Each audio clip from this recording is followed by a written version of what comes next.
I really like mobile games. I feel the stigma surrounding mobile gaming as if it's less than other systems you game on is incredibly harsh, because you can find some banging experiences to play on your phone.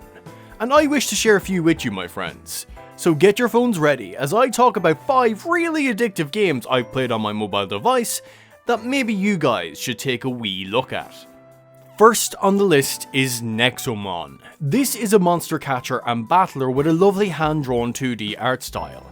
It captures that older Pokemon feel, but also brings a lot of personality with its humour, characters and world.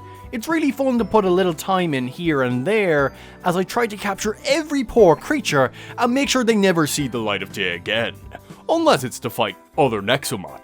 If you're looking for a simple but fun turn-based RPG with enjoyable monster catching on the side, then you really can't go wrong with Nexomon, a brilliant little game just waiting for you to explore. Next we have League of Legends Wild Rift. I never expected to get into League, but when I had friends introduce it to me on its mobile version that I didn't know existed, well, let's just say it stuck its claws into me and didn't let go. It's mad how fun and addictive this game is, and it plays so well on the phone. Even my bud who plays League on PC said it's fantastic to play on mobile. It's a 5v5 multiplayer online battle arena, and the tension that can build up in matches is intense, and if you manage to pull off a good play and kill a few on the enemy team, oh, the high you reach is sensational. I can't get over how happy this game makes me feel when I play well. It's on another level. We won't discuss how I feel when I play badly. Though I am angry with the tutorial. It said it was going to teach me to win. To win! But afterwards, I lost. This game lied to me.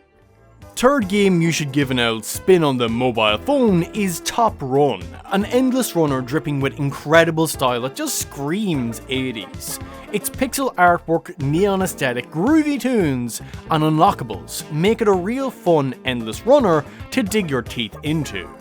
It's one that stuck around for me these past few years as I constantly try to one-up myself by getting a high score. And who doesn't like getting high scores? That, and you can dress up your runner as He-Man. I love it! Next game that will keep your hands on your phone is Muse Dash, a rhythm game where you send cute girls out to beat the shite out of whatever gets in their way, with some bopping tunes. Granted, most of it is Japanese music, but bopping nonetheless, and a great gameplay loop. You just keep coming back to get that perfect run on each stage that, no matter how hard I try, I will never achieve, but by golly, I'll try. Though I'd only be lucky to finish the songs on their hardest levels. It's a beautiful looking game that will just take you in with its cutesy graphics. Like, just look at this little animation for the zombie girl. You can't tell me this isn't adorable. Just look at her little dance. Also, this game can be incredibly stressful at points. Keep that in mind. And last but not least, we have Alchemy Stars at number 5. A unique strategic turn-based RPG that is in general one of my favourite games, period.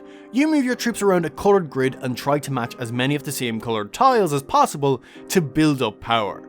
With the skills each character has, it can add a lot of complexity to each fight, and you'll have to experiment with different characters to get the outcome you want in certain battles. And yes, it's a gacha game, and I know that will turn some people off, but don't sleep on this. It has an interesting story.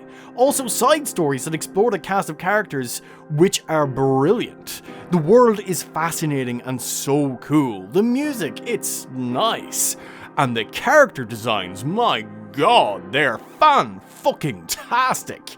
This is a great JRPG, and I'm constantly excited for every update that comes to it. And there's so much content to it at the moment that it's worth jumping into.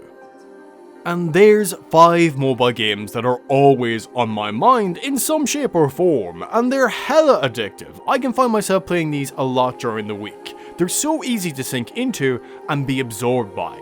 Now, there was a game I wanted to include in this list, but sadly it's no longer in the land of the downloadable, and that be Dragalia Lost.